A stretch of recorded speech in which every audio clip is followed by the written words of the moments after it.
지금 전 세계 각국은 코로나19 확진자 수가 급증하면서 연일 기록을 경신하고 있죠. 여기서 대한민국의 K방역이 다시금 주목받고 있습니다. 이에 정부도 K방역과 K건강보험을 전 세계에 알리며 한국의 위상을 높이고 있고요. 현재 한국은 가장 안전한 나라라는 인식과 함께 해외에서는 한국에서 살 수 있는 것은 특권이라며 엄청난 극찬을 하고 있습니다. 실제로 한국에서 생활하는 외국인들은 한국의 장점으로 특유의 빠른 일처리와 서비스 정신, 또 편리한 교통을 꼽았죠. 그리고 모두가 입을 모아 공통적으로 말한 것이 있습니다. 바로 치안인데요. 한국의 치안은 전 세계에서 유례를 찾아볼 수 없을 정도의 엄청난 수준입니다. 한 외국인은 전 세계 어느 나라를 가더라도 술에 취한 채 밤에 돌아다닐 수 있는 안전한 나라는 한국밖에 없다고 말했다고 합니다. 실제로 한국은 치안 유지를 위해 많은 투자를 하고 있고 지속적인 공공교육도 실시하고 있죠. 그 결과 해외 여행자들이 매긴 각국의 치안 순위에서 한국이 압도적으로 1위를 했고 2015년 OECD 기준 세계 치안 관련 각종 평가에서도 1위를 차지하는 위엄을 자랑했습니다. 또 2018년 평창올림픽 당시에도 외신들은 한국의 치안에 깜짝 놀랐다고 해요. 그 이유는 중무장한 병력이 없었기 때문인데요. 우리나라는 총기 규제가 엄격하고 중범죄 발생률도 굉장히 낮습니다. 그렇기에 타국의 국제대회는 중무장한 병력이 보안을 맡지만 한국은 그러지 않아도 되는 거죠. 그렇게 평창올림픽은 역사상 가장 안전한 올림픽으로 기억될 정도로 성공적이었습니다. 하지만 최근 한국의 치안에 대한 아이러니한 평가 결과가 나왔습니다. 2015년 이후 2018년 한국의 치안 순위는 43위로 뚝 떨어졌고 현재는 약간 올라 24위라는 결과가 보도됐습니다. 이 조사 결과에 따르면 한국은 삼합회와 야쿠자들이 판을 치는 중국과 일본보다 치안이 더 낫다는 말인데요. 말도 안 되는 이 결과값 실화냐? 안전함과 치안으로 유명한 한국이 이렇게까지 순위가 뚝 떨어진 이유는 이것 때문이라고 하는데요. 궁금하다면 채널 고정! 영상 시작 전 좋아요와 구독 부탁드립니다. 전 세계가 인정하는 가치 투자자 워렌 버핏이 인정한 바로 그 책 오른쪽 버튼을 눌러보세요. 사실 각 나라별로 범죄에 대한 정의와 인지율이 다르기 때문에 치안 수준을 일률적으로 비교하는 것엔 무리가 있을 수 있습니다. 하지만 그렇다 한들 한국은 전 세계에서 범죄율이 극히 낮은 안전한 국가임엔 틀림이 없죠. 그럼에도 한국의 순위가 낮았던 이유는 범죄율을 확인하는 통계가 다르기 때문입니다. 한국은 경찰 단계에서 수사 종결권이 없기 때문에 아무리 범죄가 경미하더라도 모든 범죄 혐의에 대해 검찰에 송치하는 전권 송치주의를 채택하고 있습니다. 반면 옆나라 일본은 범죄가 경미하면 공소를 제기하지 않는 미제 처분 제도를 가지고 있죠. 그러니까 한국은 무혐의나 공소권 없음 등의 종결 사건인데도 범죄 발생 건수에 포함돼 중국과 일본에 비해 상대적으로 범죄율이 높은 국가로 분류된 겁니다. 여기서 팩트 체크를 하자면 한국은 살인, 강도 등 물리적인 폭력이 발생하는 중범죄율의 경우 전 세계에서 상대적으로 안전하다고 평가받는 일본을 포함한 모든 안전한 나라들 중에서도 가장 낮은 수준에 속합니다. 게다가 한국은 중범죄에 있어 발생률은 낮은 반면 검거율은 높습니다. 당장 잡히지 않더라도 끈질기게 추적해 검거하기 때문에 한국의 미제 사건은 그 수가 굉장히 드물고 언론이나 각종 매체에서 중점적으로 반복하게 다뤄 잊히지 않도록 만들죠. 게다가 많은 나라에서는 국가가 어찌할 수 없는 수준에 있는 너무 막강한 범죄 조직들이 있습니다. 대표적인 예로 중국의 삼합회와 일본의 야쿠자, 이탈리아의 마피아, 남미의 카르텔처럼 국가가 개입하기 힘들 정도로 강력한 세력을 가진 범죄 조직들이 기승을 부리곤 합니다. 반면에 한국은 과거 범죄와의 전쟁을 통해 범죄 조직을 상당수 소탕했고 그 이후 범죄 조직에 가담해 전과 기록이 남으면 평생 꼬리표가 되어 불이익을 받기 때문에 상대적으로 범죄 조직에 대한 문제가 크게 없는 편이에요. 무엇보다 우리나라의 치안 수준을 가장 잘 보여주는 건 매우 낮은 절도 범죄율입니다. 한국에서는 카페에 노트북을 두고 화장실을 다녀와도 아무런 문제가 없습니다. 오히려 한국 사람들은 그 노트북을 보고 자리가 없네 라고 생각하고 다른 자리를 찾죠. 심지어 인천공항 앞 공항버스 대기실에는 캐리어를 세워놓고 캐리어의 주인은 멀리 떨어져 자기 볼일을 보는 모습까지 보입니다. 그래서 외국인들은 이런 신기한 풍경을 보고 놀라곤 합니다. 이런 행동을 외국에서 했다면 이미 물건은 사라져 있을 겁니다.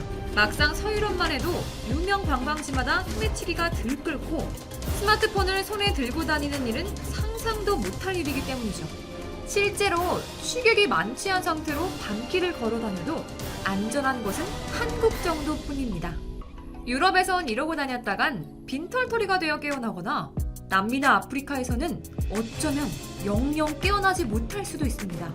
한국이 얼마나 안전한지 강조하기 위해 우스갯소리까지 하는 외국인들도 있습니다.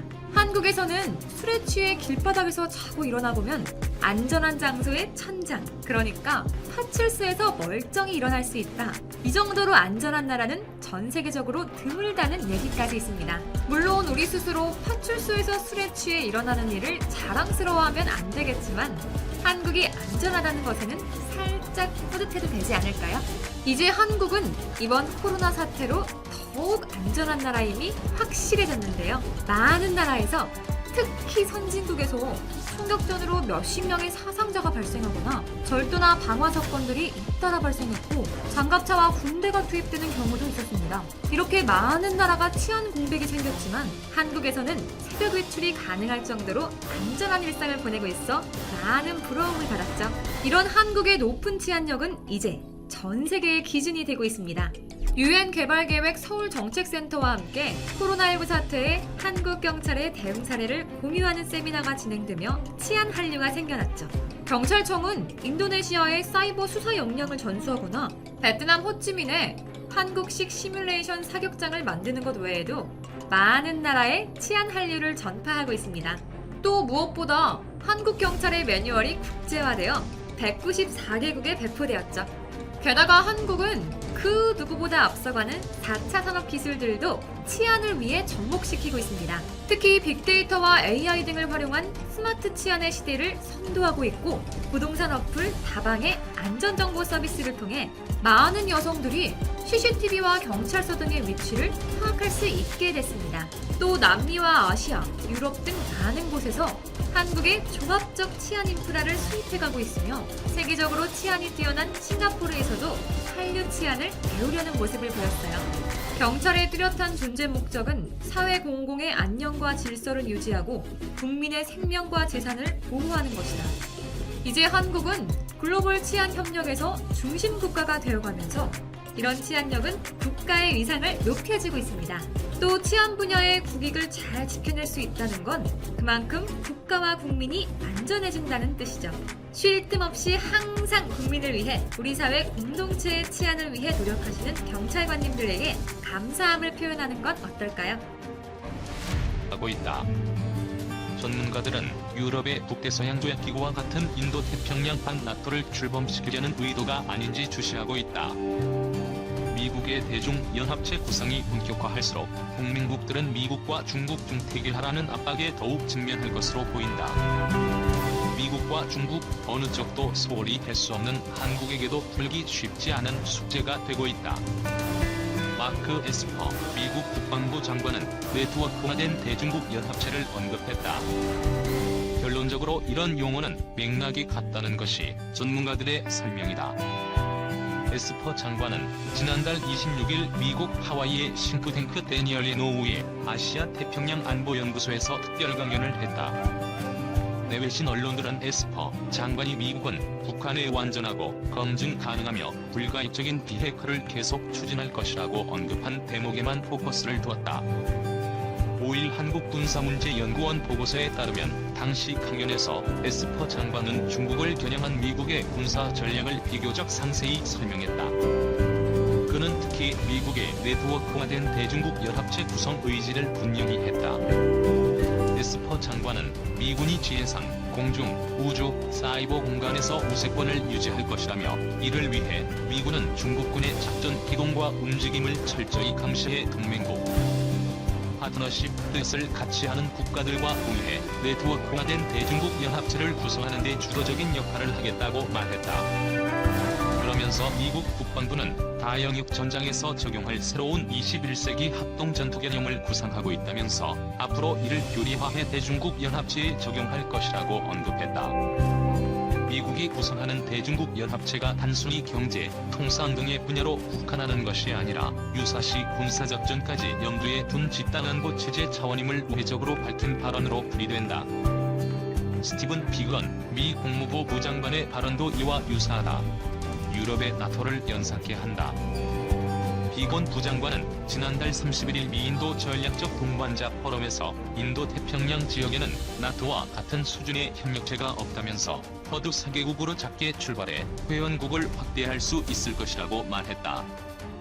특히 비건 부장관은 한국까지 포함된 쿼드 플러스 공식화에 대해선 모두가 같은 속도로 움직이도록 해야 한다라고 조심스러운 반응을 보였다. 그는 미국, 일본, 호주, 인도를 쿼드 4개국으로 거론했다.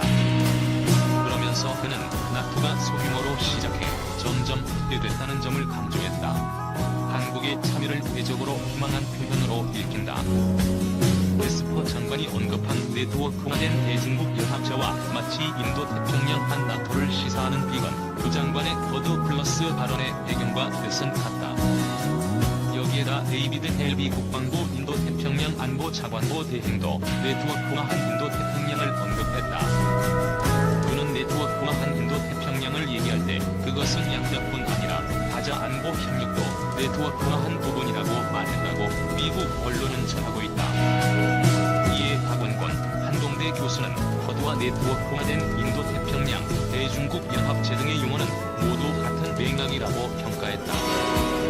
그러면서 그간 미국의 군사적 측면의 인도-태평양 전략을 실현하는 실체가 모호했는데 이제 명확해졌다면서 동맹국의 참여 여부를 떠보는 것이고, 박 교수는 도널드 트럼프 대통령이 재선하면 이런 구상은 더욱 속도를 낼 것이라며 한국도 들어오라는 압박이 심해질 것이라고 관측했다. 앞으로 이를 계속 확인할 것으로 본다고 말했다.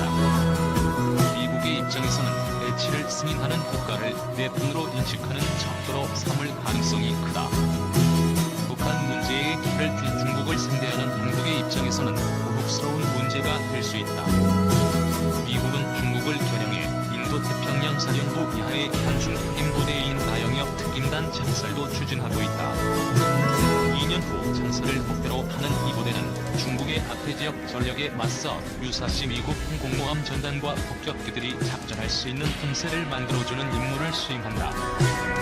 기동부대로 규모는 작지만 항공포병과 항공폭인대, 전자전, 장거리 정밀 타격 능력을 지원받게 된다.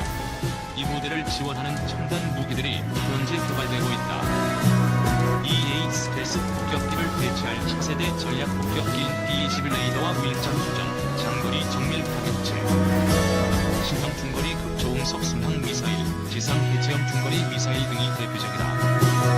미국은 이들 첨단 무기에 인공지능 등 4차 산업혁명 기술을 적용한다. 미국은 이 가운데 사거리 1,000km 안팎의 지상 대체형 중거리 미사일을 중국을 겨냥해 한국과 일본 등에 배치를 희망하고 있다. 주한미군 보고도 미사일 방어체계 서드, 다작전 배치되어 있으므로 미군 전략력이 추가는 어렵다는 한국 측 논리가 미국에 언제까지 먹힐지는 알 수 없다. 이런 가운데 미국은 최근 북한의 대륙간 탄도미사일과 중국의 핵무기 위협을 적극적으로 부각하고 있다. 일각에서는 미국 전략무기를 한국 등 아태 지역에 배치하기 위한 분위기 조성 차원 아니냐는 시각도 있다. 롭스퍼 미국 국방부 핵미사일 방어정책 담당 부차관보는 2일 북한이 ICBM 능력 증강을 시도하고 있다며 신형 유격 미사일 SM-3 블록 EA의 배치가 필요하다고 주장했다. 여기에 미국 국방부는 1일 연례적으로 의회에 제출하는 2020 중국 군사력 보고서에서 중국이 보유한 핵탄두가 200기 초반이며 향후 10년간 최소 2배로 늘어날 수 있다고 전망했다. 물론 중국은 사실을 왜곡했다며 발끈하고 있다. 미국이